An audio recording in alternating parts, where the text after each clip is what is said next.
आप local.com देख रहे हैं और मेरा नाम है नीलेश। आज 26 जनवरी है। आज हमारे देश का 72वां गणतंत्र दिवस है। ये दुख की बात है कि बहुत लोगों से आज भी अगर पूछा जाए कि हम 26 जनवरी क्यों मनाते हैं या 26 जनवरी पर क्या होता है, तो उन्हें नहीं पता होता है। कुछ लोगों को ये पता होता है कि छुट्टी है, कुछ लोगों को ये पता होता है कि स्कूल में फंक्शन होता है, मिठाई मिलती है और लोग घर चले जाते हैं। लेकिन इस दिन के महत्व को जानना हर भारतीय के लिए बेहद ज़रूरी है। हम आज यही बता रहे हैं कि भारत में गणतंत्र दिवस क्यों मनाया जाता है। अंग्रेजों ने हमारे देश पर लगभग 200 साल तक शासन किया। आखिरकार 15 अगस्त 1947 को हमें आज़ादी मिली, लेकिन अगले 2.5 साल तक हमारे पास संविधान नहीं था। जब हमें आज़ादी मिले उससे पहले ही आज़ादी मिलने की भूमिका तय होने लगी थी। अंग्रेजों और भारत के नेताओं के बीच में ये तय हुआ कि भारत अपना संविधान बनाएगा और ये देश इसी संविधान से ही चलेगा। ये संविधान 26 जनवरी 1950 को लागू किया गया। पहला कारण गणतंत्र दिवस मनाने का ये है। 1947 में आज़ाद हुए देश के लिए 1946 में ही संविधान बनना शुरू हो गया था। 6 दिसंबर 1946 को दिल्ली के सेंट्रल हॉल में संविधान सभा की पहली बैठक हुई।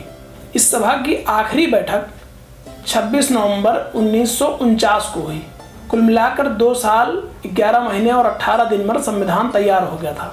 दुनिया भर के अलग अलग संविधानों से कुछ हिस्से लिए गए, अच्छे प्रावधानों को जोड़ा गया, उन पर चर्चा हुई, खूब बहस हुई, तब जाकर हमें दुनिया का सबसे बड़ा लिखित संविधान मिला।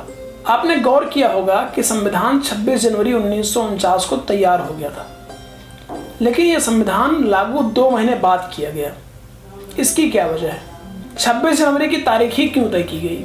इस तारीख का इतिहास बहुत पुराना है। 1950 में लागू हुए संविधान से 20 साल पहले का। दरअसल आज़ादी की लड़ाई के लिए कई सारे संगठन थे। इन संगठनों में सबसे आगे था कांग्रेस।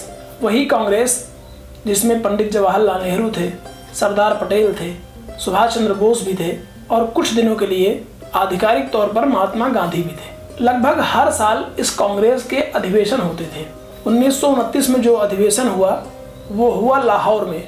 वो लाहौर जो आज पाकिस्तान में है, तब भारत में हुआ करता था। इस अधिवेशन में कांग्रेस ने पंडित जवाहरलाल नेहरू को अपना अध्यक्ष चुना और इसी अधिवेशन में पूर्ण स्वराज की मांग रखी गई। पूर्ण स्वराज मतलब हमें आज़ादी चाहिए। इसी के साथ ये भी तय किया गया कि हम जनवरी के आखिरी रविवार को अपना स्वतंत्रता दिवस मनाएंगे। ये स्वतंत्रता दिवस 26 जनवरी 1930 को मनाया गया।